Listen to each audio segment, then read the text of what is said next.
First of all, I'm confident that India will do everything possible to make sure that the geopolitical divides that exist are overcome and that the G20 can conclude with possible results.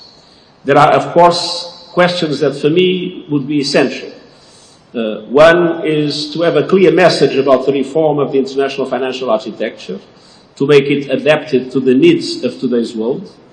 Second, to create the conditions in debt relief and in access to concessional funding, long-term concessional funding, to allow developing countries to be able to overcome the impacts of COVID-19, of the war in Ukraine, and many other situations that are putting so many developing countries on the verge of debt distress, and on situations in which they have not the fiscal space to attend the needs of their own peoples.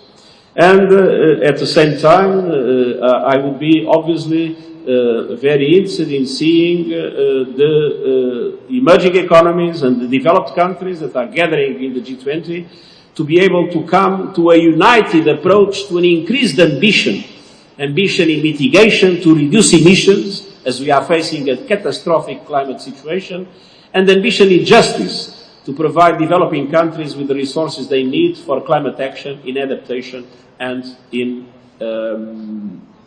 mitigation. The UN has a very solid partnership with the African Union. Africa has a serious problem of representation in today's international institutions.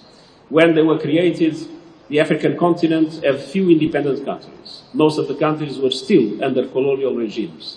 And so Africa was a double victim of colonialism in itself, and then of the fact that when the UN was created, the Bretton Woods system was created, the African countries were not there.